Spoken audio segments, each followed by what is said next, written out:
তোমাদের একটা গল্প পাঠ করে শোনাচ্ছি। গল্পটির নাম সম্পর্ক। লেখিকা বর্ষা ঘোষ। সুমিত অফিস থেকে সন্ধ্যাবেলা বাড়ি ফিরতে সুমনা বলল, 1 বছর হতে চলল আমাদের বিয়ে হয়েছে, আর এখনো পর্যন্ত আমরা কোথাও একটু বেড়াতে গেলাম না। তুমি তো সারাক্ষণ নিজের কাজ নিয়ে ব্যস্ত থাকো, তোমার কি মনে হয় না আমাদের নিজেদের মধ্যে একটু একান্তে সময় কাটাতে? সংসার তো সারা জীবন থাকবেই। এই সংসারের বাঁধা-ধরা নিয়ম থেকে একটু বেরিয়ে ঘুরে আসতে আমার ভীষণ ইচ্ছে করে। চলো না আমরা একটু পাহাড়ে যাই। একঘেয়েমি জীবন কি সবসময় ভালো লাগে? একটু নতুনত্ব দরকার। সুমিত শুধুমাত্র ঘাড় নেড়ে সায় দেয় এবং উঠে চলে যায়। সুমিতের বাবা-মাও অনেকবার বুঝিয়েছে সুমিতকে। দেখ, সুমনা নতুন বউ।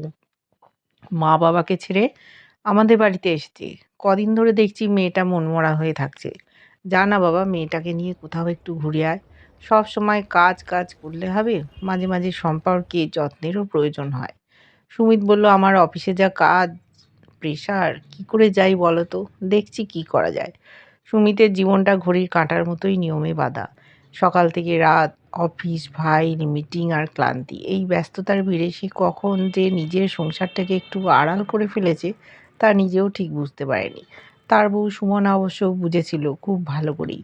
বিয়ের পর কতবার যে সুমনা বলেছে, চলো না একবার পাহাড়ে যাই, মেঘ ছোবো, দূরে সব চিন্তা রেখে দুদিন কাটাবো। সুমিত প্রতিবারই হেসে বলেছে, এই প্রজেক্টটা শেষ হোক তারপর।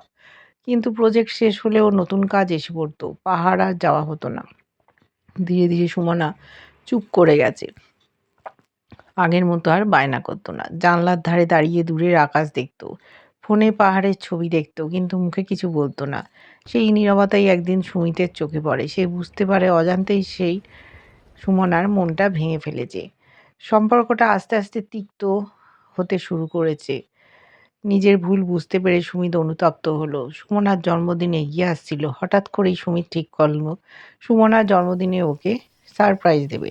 সুমিত পাহাড়ে যাওয়ার জন্য 2টো টিকিট কাটলো।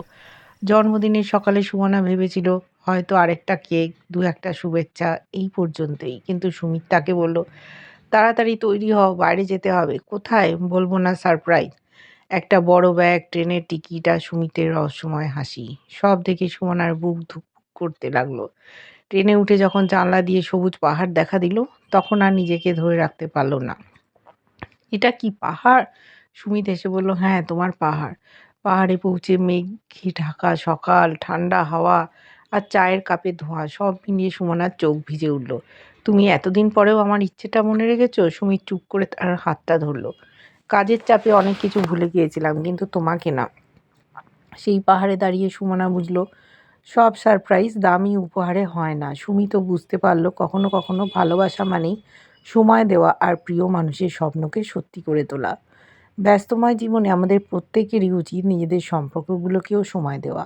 সেটা স্বামী স্ত্রী হোক বা পরিবার। সময় থাকতে সম্পর্কে যত্নের প্রয়োজন হয়, তবেই তো সম্পর্কগুলো মজবুত হয়ে উঠবে। না হলে একটা সময় পর জীবন থেকে সম্পর্কগুলো হারিয়ে যায়।